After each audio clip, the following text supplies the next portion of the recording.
Here are some exercises to initiate becoming and being peaceful. Want the peace you desire for yourself even more for others. Practice giving away peace wherever you go by imagining that only thoughts of peace are in the container within you. Offer these energies wherever possible. Become a peacemaker with your fellow workers, your family members, and especially those with whom you're in a love relationship. Leave your ego outside where it can't extinguish your candle flame. Then offer someone with whom you usually argue and make wrong a new thought from the light. You're making a good point there. I think I'll think about that. Or thanks for giving me your opinion. I value what you have to say. These statements may at first shock the recipient, but you know that you're practicing becoming a being of peace by giving away what you want. And then ask. Use the words of St. Francis to ask to become peace. Make me an instrument of thy peace. The act of asking, even if you don't feel an answer right away, will alter the balance toward becoming the peace that you desire. Once you've asked, you'll find that it is given more readily than you may have suspected. This is a process of suspending your ego and allowing the higher, more spiritually based energies to weigh in toward your becoming more balanced. Slow down. Take your time. Your work isn't terribly important. Your worldly duties aren't terribly important. Make your first and primary priority in your life being in balance with the source of creation. Become thoughtful in your slowed down time and invite the divine to be known in your life. Being the peace you desire means becoming a more relaxed person whose balance point doesn't attract anxiety and stress symptoms. Make deliberate, conscious efforts to slow yourself down by relaxing your mind. Take a little more time to enjoy your life here on this planet. Be more contemplative by noticing the stars, the clouds, the rivers, the animals, the rainstorms, and all of the natural world. And then, extend the same slowed-down, loving energy to all people. Begin with your family. Take a few extra hours to romp with your children, to listen to their ideas, to read them a story. Go for a walk with your most cherished loved one and say how much you treasure him or her in your life. Extend this slowed-down perspective outward at work, in your community, and even to strangers. Make a deliberate effort to give someone your place in line rather than hurrying to be first. Become conscious of your efforts to become the peace you desire and to live in balance, even while you're driving. As you slow your thoughts down and decide to enjoy your life more, bring your car to a stop at a yellow caution light rather than speeding on through. Consciously drive at a relaxed pace rather than in a frenzy to get somewhere 2 minutes sooner. Let other people into the stream of traffic by being courteous rather than right. These are all ways to begin the process of realignment. Become conscious of your desire to be at peace, and then match your present moment thoughts to that desire. You'll become more compassionate without trying to be, simply because you've aligned your inner world with your desire to be in balance. You'll find that your body will feel more in balance as you pursue this glorious quest, as it will experience fewer symptoms of stress. Your body weight will adjust to the optimal level as you return to a state of perfect equilibrium. Your skin will reflect the balance and peace that you're becoming. Your digestion will return to normal without the aid of pills. Your sleep patterns will adjust. Your bowels will function perfectly as they were designed to. In short, you will be in perfect balance. You will not only be in balance, but irony of ironies, you'll become more productive. You'll have more abundance flowing in your life while being peaceful for the first time since you were a child. Take the advice of my teacher, Nisargadatta Maharaj. Just be. Give it a try, and I promise you'll be peacefully surprised. Just as the state of your life is a reflection of your state of mind, so too is the state of the world a reflection of our collective state of mind. Understanding this leads to knowing that we are capable of creating a world of real magic in the same way that I have been encouraging you to create real magic in your own individual life. The universe we live in works in exactly the same way as the universe that is within us. In order to create a world of real magic, it is necessary to know within that this is your job to accomplish. You cannot resign in anguish if others refuse to see the light. Know that you can radiate outwardly all of the messages in this tape and create the kind of real magical world that you envision. One of your biggest challenges may be in refusing to sit in judgment of those things which you perceive to be wrong or imperfect. The perceived inequities in the world are truly part of the perfection of the universe, but so is your desire to end them. If you stand way back in your mind, you will note that a revolution of spiritual dimensions is taking place right now. The Berlin Wall was built to last 1,000 years, yet today it is nothing more than a relic of an ancient non-spiritual past. That shrine of tyranny is but one of many that are toppling faster than we can update the history books. There is a new collective consciousness in the minds of people, and a new spiritual awareness is spreading throughout humanity. Nothing can stop it, for nothing is more powerful than an idea whose time has come. Communism, which insists upon atheism from its subjects, has been declared an international failure. Rulers can remove the outer places of worship, but the inner place, that invisible corner of freedom that is ever present in each of us, cannot be legislated. In China, where more than 1 billion souls are temporarily residing, 1 million of those souls face tanks to demonstrate their desire for freedom. And while the messengers can temporarily be imprisoned, the message cannot be halted. These changes are all taking place in the minds of individuals and spreading to other individuals to form a collective consciousness. Once the ideas become present in a large enough number of us, they become our reality. This number is called a critical mass. The force cannot be stopped. Some will try, but they will be swept away by the power of an idea whose time has come. The changes in the world are not restricted to political realignments and new nuclear policies. A new spiritual consciousness toward our environment has manifested itself into action as well. The idea that we should treat the earth with sacred reverence is being translated into physical realities. You are seeing the fruits of these thoughts blooming everywhere. All of the changes that you see taking place around you, which reflect a growing concern for the individual, for a peaceful, safe, harmonious world, are part of a glorious revolution that is taking place first and most importantly in our thoughts. You are a part of that process. Whatever thoughts you have can and will be spread to those around you. You influence the physical world with your thoughts. Of that you should be most convinced, having listened to this tape. If this revolution, this new way of being, is to take hold and overcome all of the remaining non-spirituality that infects the world, it will have to reach a critical mass in all areas of our existence. The most important question to be asking yourself as you look to find your own place in this spiritual revolution is, how do I see the world I live in? If you want, you can deny the spiritual revolution I have described, and instead see a world that is slowly but surely deteriorating into a non-spiritual morass. That will be your experience of the world you live in. Yet those who see the light of the world view the dark spots as merely potential light. Where is your place in the spiritual revolution? You are here on purpose to help make these changes manifest more profoundly and permanently into the consciousness of all of mankind. Your place in this revolution will solidify if you fill yourself with love. You must be able to radiate outward all that you are gaining in your spiritual consciousness. You have the power to do just that if you make that choice. As you do this on your own personal and local level, you will find yourself expanding and reaching more and more people.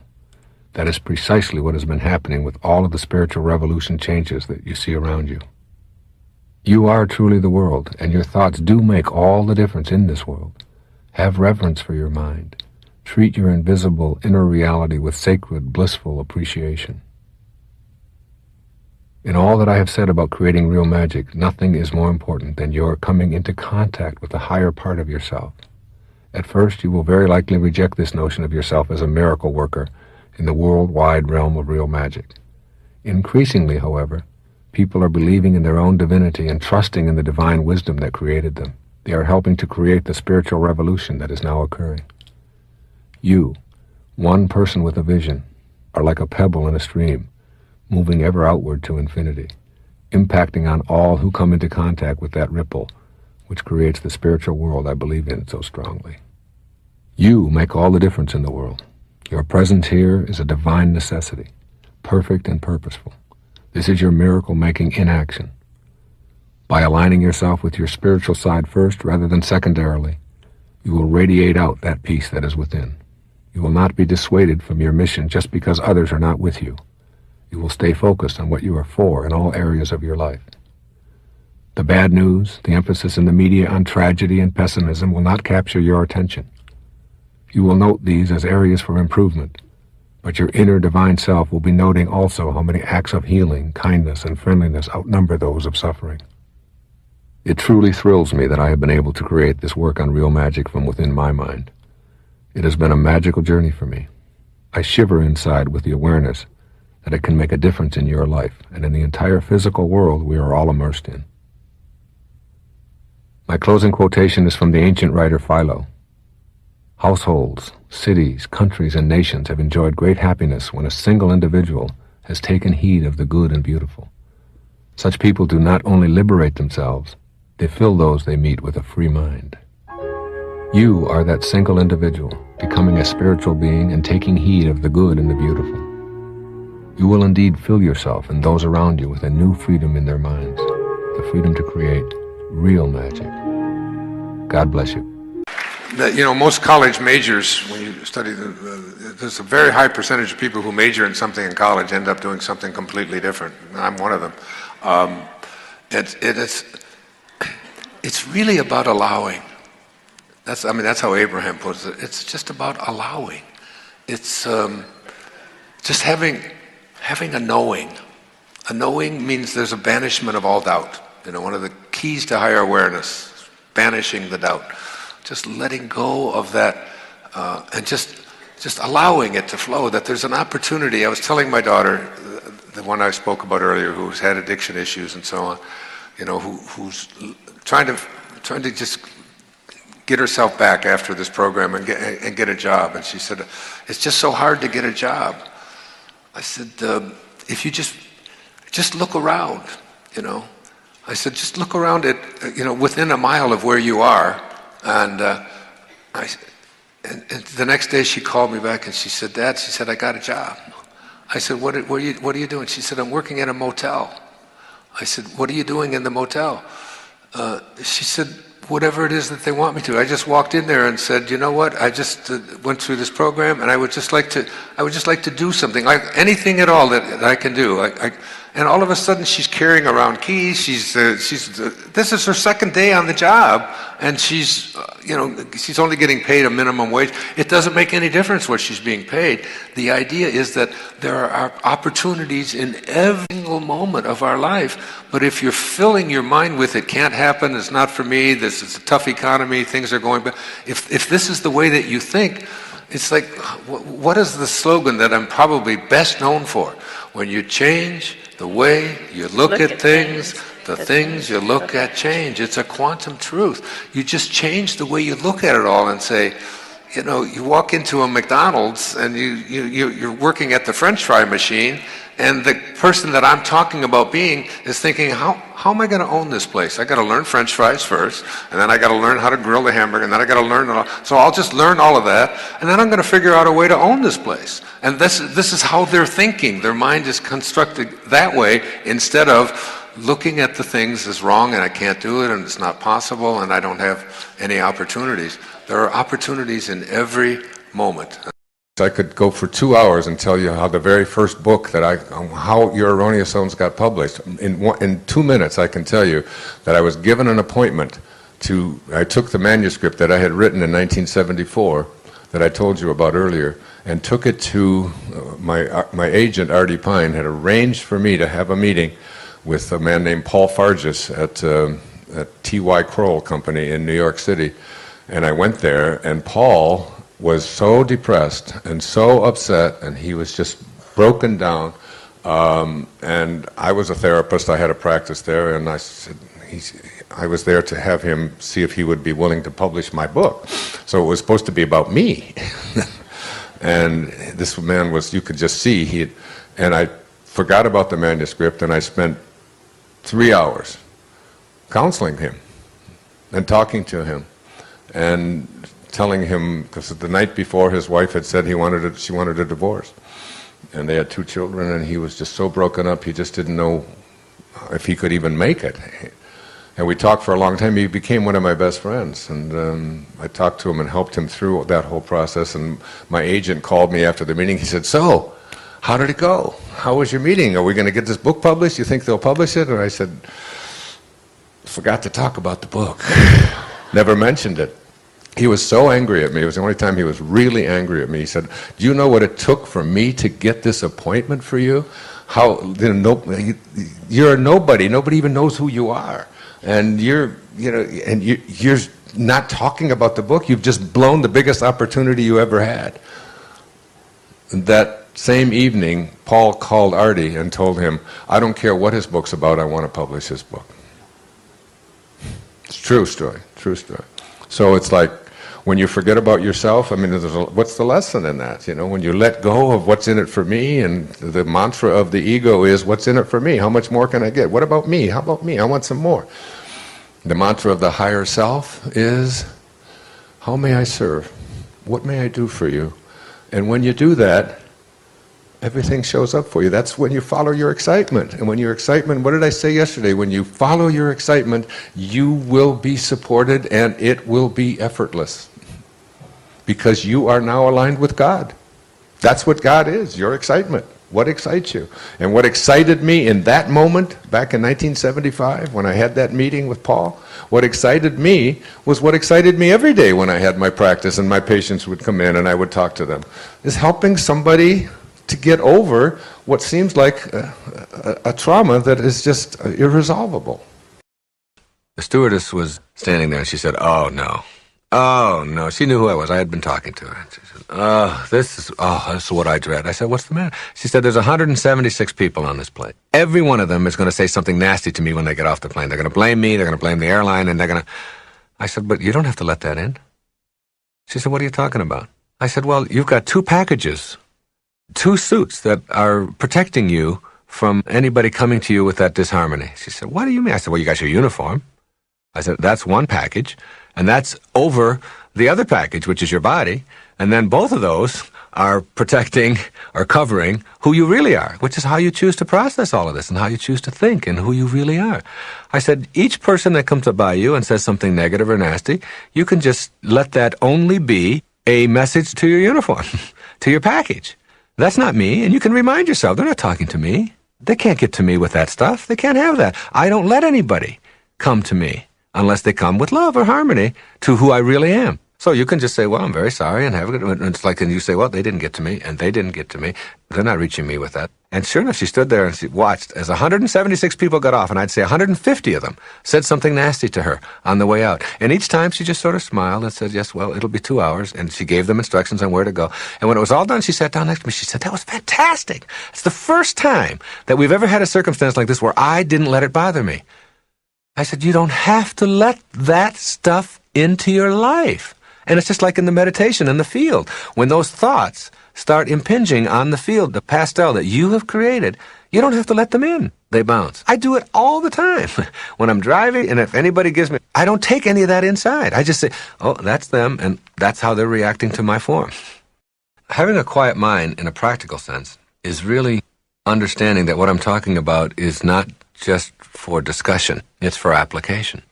If you're the kind of person who has your mind filled with 10 different things that you have to do, and that is producing anxiety, stress, ulcers, colds, backaches, headaches, cramps, runny noses, all of the kinds of physical reactions and manifestations of that kind of thinking, then you have to look at how can you just get a blank mind, or how can you get a quiet mind? How can you just understand that, supposing you're thinking about, you got to get to work, you've got this report you got to get out, you got to get your taxes done, you got to stop and get some diapers on the way home.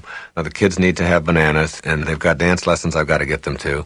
An endless catalog of activities. By using your mind to do that, and to occupy it all the time, none of that is going to get done. See, all of that is going to get done. Regardless, if you're the kind of person who does those things, it's going to get done.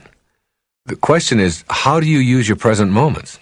See, anytime you use up your present moment, or any time that you are thinking anxious thoughts, you're denying the present. You're using up the present moment. Instead of using it up in a productive, peaceful, serene, calm way, you are somehow believing that you can't get through this day or this moment any other way. That if I don't think about it and worry about it and be anxious about it.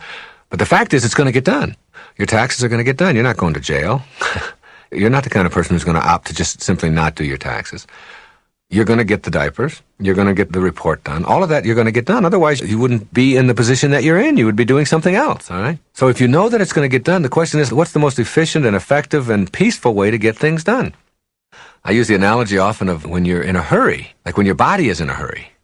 That's when you're least effective. And that's when you always drop something. You'll drop the keys, and then you'll start sweating. And then when you start sweating, you find yourself getting more upset. You'll forget something. And you'll walk out the door and you'll slam the door, and you left the key on the inside. Now you don't have a key. I've talked about when you take a shower. If you rush through a shower because you only have 5 minutes to take a shower, and you finish and you take your shower and then you dry yourself off, you didn't need to take a shower because you're already dirty again. I mean, you're already sweating. You can take the same 5 minutes and take a shower if that's all you have. And you can do it peacefully. The same 5 minutes. You can push all of the other stuff out and you can just relax. And if you've got 3 minutes, instead of rushing through it, you can just let the water pour. You can experience the water. You can wash your body. You can dry it all off. And when you finish, you're not sweating. And you had the same amount of time. The nervousness and all of that comes from the way that you decide to process. Now, in the physical world, you understand that if you hurry and rush and are filled with 1,000 different activities, that you have decreased your efficiency. Why isn't the same thing true in the mental world, in your mind? If you are filling your mind with all of the things that you have to do, and you're worried about all of those things and get yourself all consumed with them, then you're still going to be less efficient, less effective, and you're still going to be cluttered. At a moment like that, you put on a tape. If you're going to drive, you got to drive. You can't get the bananas and the diapers and the report done and the IRS taken care of in the car on the freeway. You can't do that then. You're driving. So why not be here now, as Ram Dass says. Be here now. Here's some music. Put on a tape. Meditate right there. Don't close your eyes. But just like push it all out. All of that's going to get handled. But meantime, I'm going to enjoy this. My ride from my home to my office is 17 miles. I love those 17 miles. There's a million things to see in those 17 miles. I cannot write my books or get my speeches. I can't do any of that in that time. But I can enjoy all of that. I can be there with it. I can open the windows and I can let the wind blow on me and I can experience that and enjoy all of that. And when I get to where I'm going, if I've got to get the report done, I'm now prepared to do it. I'm not working on the report thinking about my taxes or getting the diapers or getting the bananas or whatever it may be. I'm here now in the moment. That's what meditating teaches you. Being here now in the moment. Quiet, joyful, peaceful. When you're there and you get your mind trained to do that, that isn't just like something you do for 15 minutes a day just to give you something to do for that 15 minutes. That carries over into everything that you do. The first is that force always creates a counterforce. Force creates a counterforce, whereas power is always creates grace. Grace and power, over and over again, he reports the research, that power is something that will bring grace, that will bring God, will bring consciousness to the presence of it, whereas force always creates a counterforce. So that when you have a force, that is, if you react with shame, if you try to make your children feel ashamed, what are they going to do back? They resent, and what are they going to try to do to you? Some way of making you feel ashamed as well. It happens every time. You just have to watch it. You try to shame them and watch if they don't try to shame you. You said I couldn't do that, and you have to be punished for that. But you did that. You said this right away. Shame creates more shame. You've created a lowered energy field. They're weakened, you're weakened, and it works not just with shame, but with fear, with anxiety, with anger. Every time we use any of these, a counterforce is created. The second quality is that force is always loud, aggressive, whereas power is silent.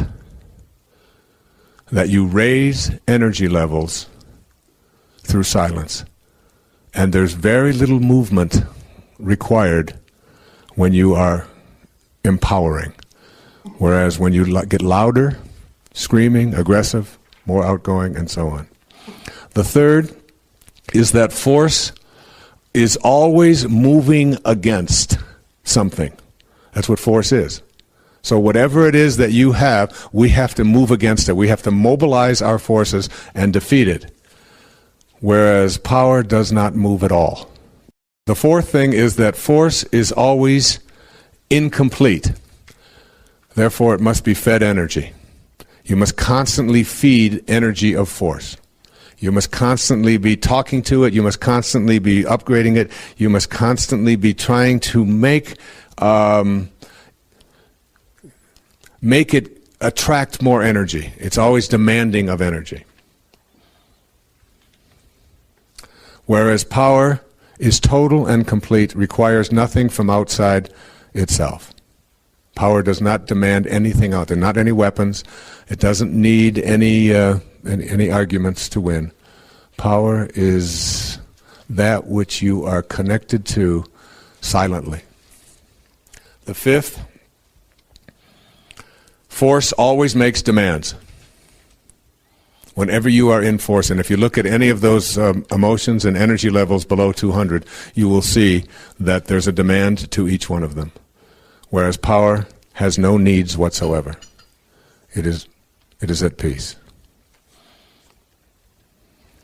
The sixth is force is constantly consuming. It has insatiable appetite. It is constantly demanding more. And in the process, it consumes, and in the process of consuming, it destroys. Power is always content, makes no demands, and needs nothing to consume. 7. Force always takes energy away. It takes your energy and takes it with it. Whereas power energizes. It gives forth. It supplies and supports. And it gives life energy. When you go to God, when you go to Spirit, when you go above 200 to any of those levels, what you are doing is you are energizing those around you and sending it out. Whereas when you're in any of the ones below 200, you are taking energy away. The eighth is that force is always associated with judgment and generally makes us feel badly about ourselves. Any of those emotions, any of those thoughts have to do with judging, and ultimately when you experience those thoughts or you're in the presence of someone who is using those thoughts, you will end up feeling badly or worse for the experience. Whereas power is associated with compassion, radical humility, and always makes us feel positive about ourselves. When you encounter someone whose thoughts are above 200, after that encounter, you will feel better for having been in their presence, based upon not just what you talk about, but even the feelings that you have. Whereas when you're associated with or around people who are using the techniques below 200, you feel yourself feeling badly, worse, and depleted of energy. Number 9, force always polarizes because it demands conflict in order to survive. Force and conflict go together. Power, the energy of power above 200 will unify and make you feel more like you belong, a sense of belonging. Number 10, I just put it this way, in force, the cost is always very high because enemies are always being created. Force needs an enemy. It costs to stay in a state of force. Whereas power has no cost whatsoever. It's absolutely free. It's graceful, it's silent, it's easy, it's non-consuming, it makes no demands. The 11th, and I've always been intrigued by this, the 11th quality or characteristic of force, force always requires proof because it's literal and it's therefore arguable. Whereas power deals with intangibles, and it knows that health is better than disease. It doesn't need any proof of that. It knows that honor is better than dishonor. It knows that faith is better than doubt, and that being constructive is better than destructive. And you don't need a chi-square, and you don't need an analysis of variance, and you don't need a statistical test to be able to prove it, and you don't need to argue about it. There's an awareness that is internal, that is instinctive, that says, I don't have to go out there and show anything. It's why it's quiet. I know it is better to be honorable than it is to be dishonorable. I know it is better to be honest than to steal. I don't need proof of that. I know that it is better to be healthy than to be in a state of disease. I know that life is better than death. I know this. I don't have to prove it. I don't have to explain it.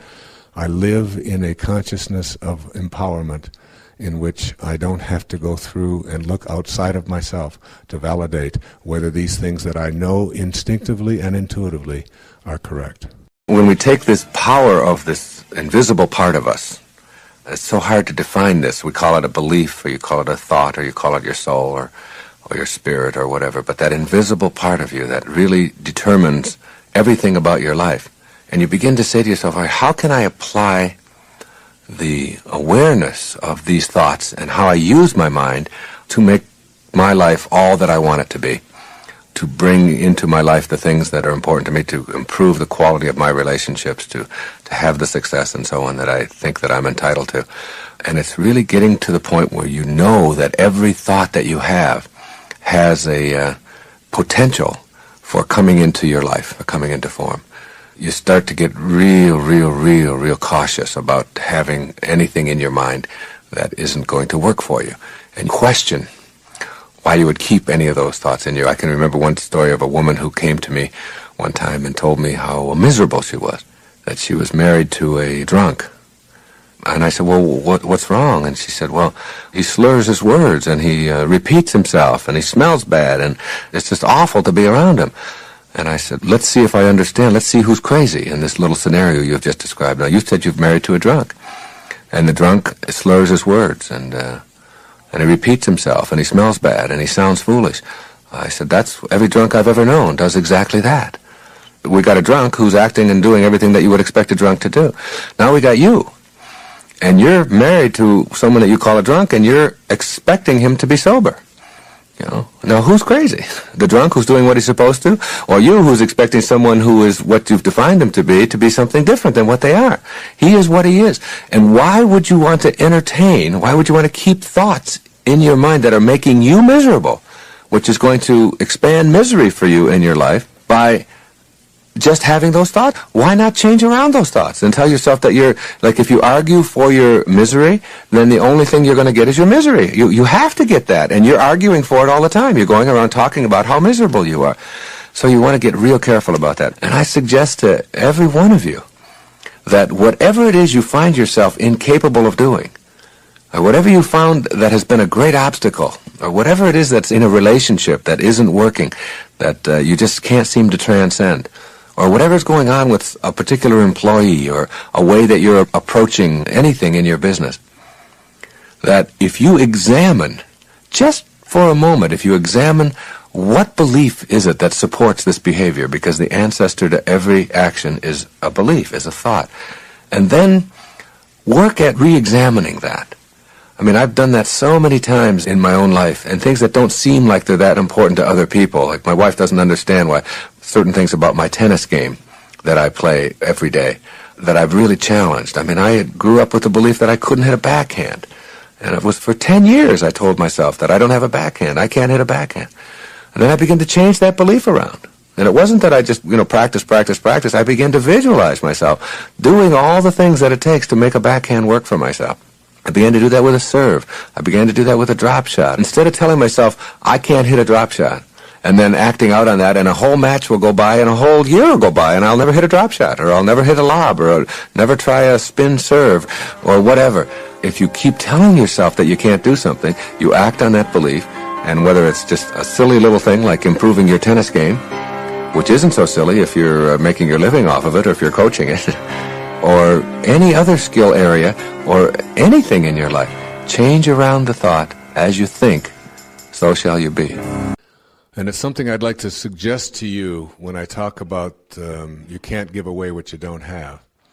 That whatever it is that you are giving away, in the way of being offended or being an appreciator, and by the way, appreciation versus depreciation is the highest form of energy that you can have to your thoughts. In other words, every time you have a thought of depreciation, you have weakened yourself in some form. Any kind of a thought of depreciation. Whereas if you can shift a thought of depreciation into one of appreciation, even for that which you have been conditioned to believe deserves to be depreciated, if you can figure out a way to change and alter your thoughts, then you move into a higher energy. But more than moving into a stronger and a higher energy with appreciation, is that you move into a level of consciousness called synchronicity, in which you start to negotiate the presence of energy to serve as an attractor pattern. And that what I'm speaking about, solid energy as the lowest form of energy, and spiritual energy as the highest and the fastest form of energy, and that spiritual energy, the energy of love, the energy of cheerfulness, the energy of kindness, the energy of peace, when this energy is brought to the presence of the energy in which you have problems, lower energy, that these problems dissolve, they can't survive any more than darkness can survive in the face of light, then there is some kind of a gap that you have to negotiate between the world of problem energy and the world of higher energy. But what you have to look at here, when I say you can't give away what you don't have, is to ask yourself, if I can't give away what I don't have, it means that I am giving away what I do have. And because it's the only thing I can give away. I have to have it to give it away. So, and if energy is the vehicle upon which things are attracted and come into my life, then what is it that I am sending out there, because it is in giving that we receive, what is it that I'm giving?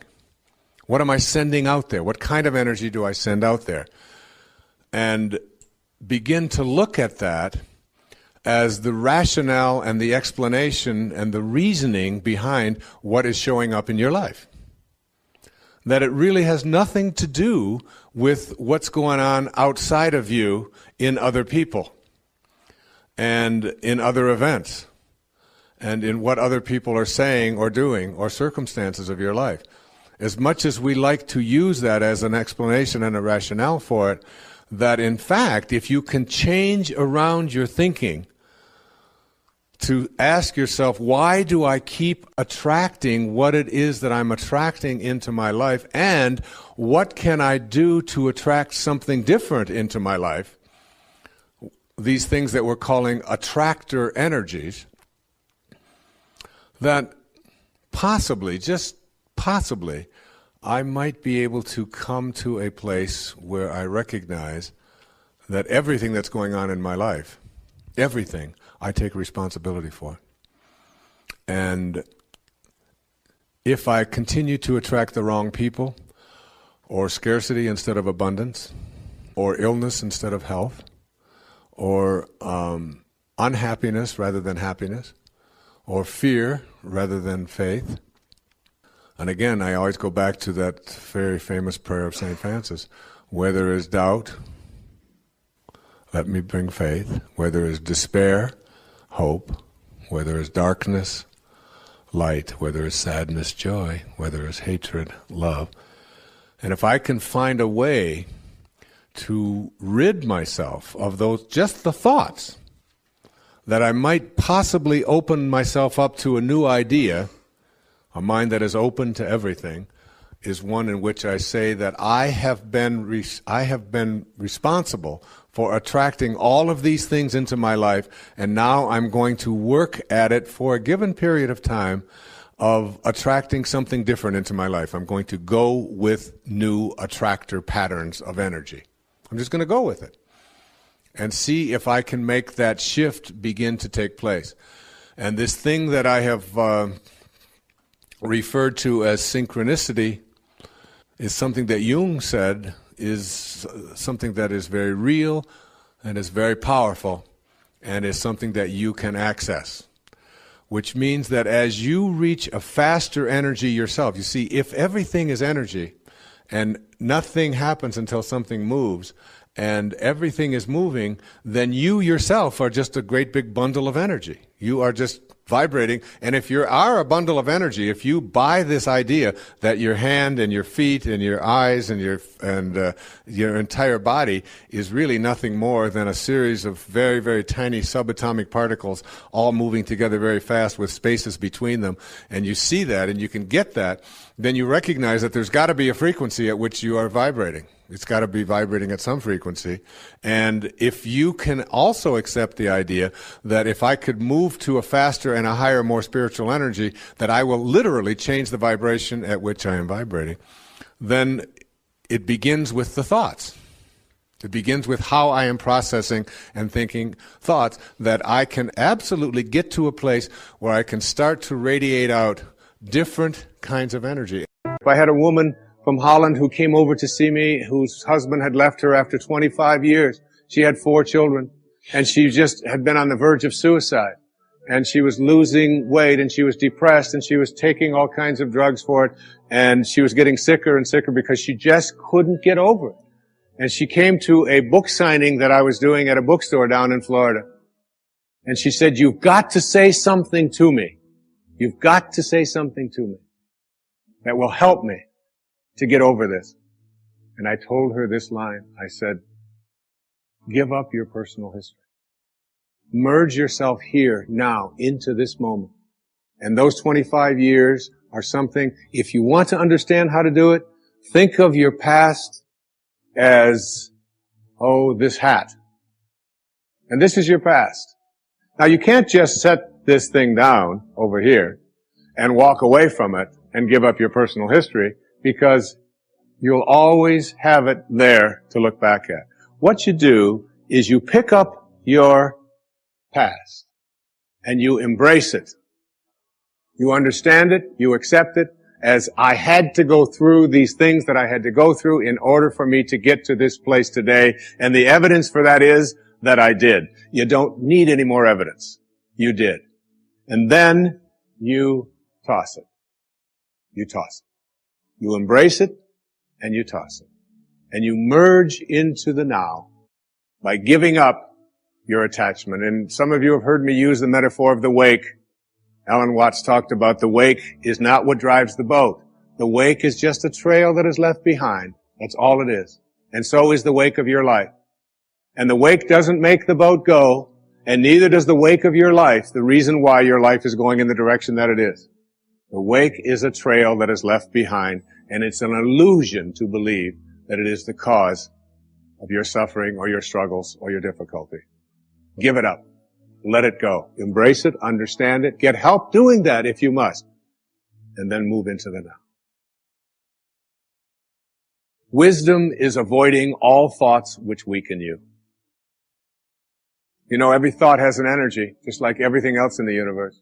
And if you have a thought of shame, it will weaken your muscles. And what is your heart but a muscle?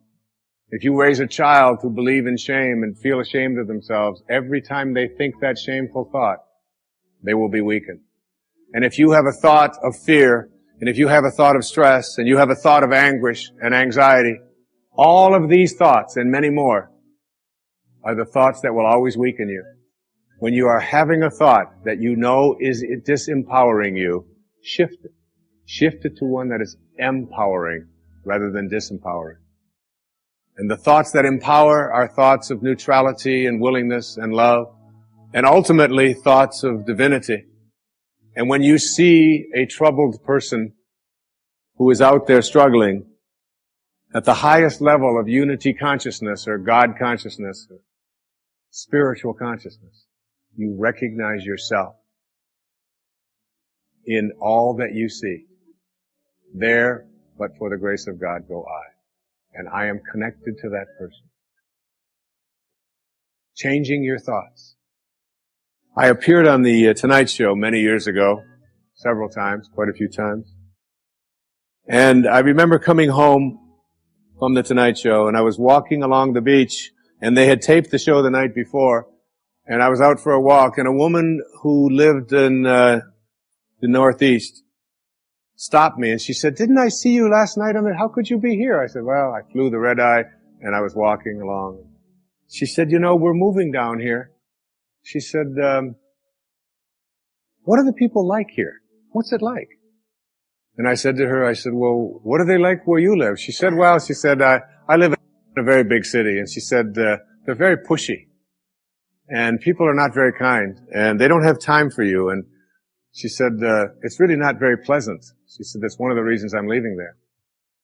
I said, well, that's pretty much what you're going to find here. That's basically what the people are like here. On the way back on the same day, someone else who had seen me the night before on The Tonight Show, who had lived in the Midwest, stopped me and asked me almost the same question. She said, you live here? I said, yes. She said, well, my husband and I are moving here and we're looking for a school. She said, what are the people like here? What's it like here? I said, what are they like in Chicago where you live? She said, it's the Midwest. She said, people are very friendly. They're open. They open their homes to you. They're very loving. They're very kind. She said, it's a wonderful place. She said, I love that. I'm going to really miss that. I said, that's pretty much what you're going to find here. It's what you expect. It's what you think about that expands. It's what Emerson taught us. The ancestor to every action is a thought. Change your thoughts and you change your world. Change your expectations and you change around what you begin to manifest and see showing up in your life. I have been accused over the years in the critical press of providing false hope to people.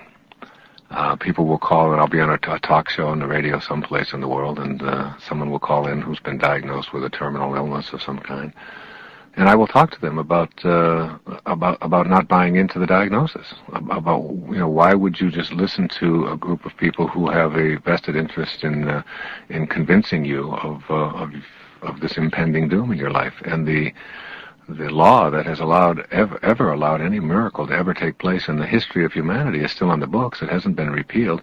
So that energy, whatever it is, whoever has ever healed themselves of a diagnosis of terminal illness, used the same kind of energy that is in you. And so people say, well, that's providing false hope and so on. And I remember, again, to speak about Michelangelo, I mean, these people that I selected for, or that selected me for Wisdom of the Ages, I feel after studying their lives in depth and looking at not only what they had to say, but what they were like, I mean, I feel like you're talking about my grandfather or something when you speak about Michelangelo. And again, in Florence, when we went to Florence, I said, I'm just going to go see the statue of David. And I thought, well, I'll just look at this statue. Everybody has to see David. Yes. And I walked in there, and you go through this long corridor, and you see all of these slaves on either side that are coming out of the concrete that were all sculpted by Michelangelo. And then you come into this room that's all lit, and then there's this statue, this magnificent statue, and it's 18 feet high. And it is the most astounding thing I've ever seen. And I'm not a big art critic or even going to art shows and sculpture and all that. I enjoy it, but it's not something that I have a passion about. Yes. Well, 4 hours later, Michael, I was still standing in front of that statue. My wife and my 3 daughters were out there climbing El Duomo and buying shoes and doing all the things that you do when you're in Italy. Right. And they came back and they said, Dad, come on, we have to leave. And I felt like I couldn't leave that place. It was such a beautiful experience. I mean, you can see every vein in in this thing, and it's just a magnificent experience. So when they ask, there's this wonderful quote that they ask Michelangelo, how could you have created such a perfect specimen of sculpture from one piece of marble? His famous quote is that David was already in the marble. I just chipped away the excess. Yes. And that there's a David inside each and every one of us. Yes. And this idea of if you're, the greater danger is not that our hopes are too high and we fail to reach them, it's that they are too low and we do. And most people see themselves in terms, they don't see, I think you should see yourself as a saint, and I think a person ought to be envisioning themselves as capable of doing anything. I think it's possible to excel in every area of life.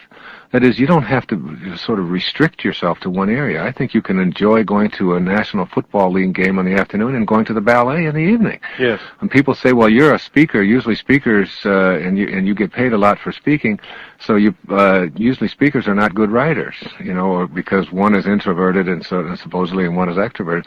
And I have often thought, why can't you be a really fine writer and a great speaker as well? Sure. And why can't you be a great athlete and a poet as well? Why not? And most of these people like Goethe and Michelangelo and Da Vinci and Shakespeare and Pope and so many of these people, these were people who were masters at 1,000 different things. Isn't that interesting? How we, like in medicine now, I mean, now you have a specialist who specializes in the right finger, Right, exactly. Yes.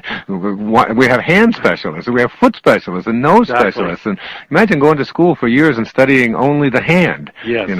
Whereas here was Da Vinci or Michelangelo, and they studied, they were anatomists. I mean, they studied anatomy, and were medical people. They studied the way that Michelangelo learned about, how to do sculpture was by examining cadavers. They would literally steal the cadavers and go through, and he would examine them. And it's like when you discover the greatness that's in yourself, and not restricting yourself in any way. And not enough of us can think of ourselves as being able to excel in all areas and to have high hopes about virtually everything. Because high hopes is not just a song that Frank Sinatra sang with a bunch of kids. High hopes is being able to visualize and see for yourself what it is that you'd like to be able to accomplish in your life.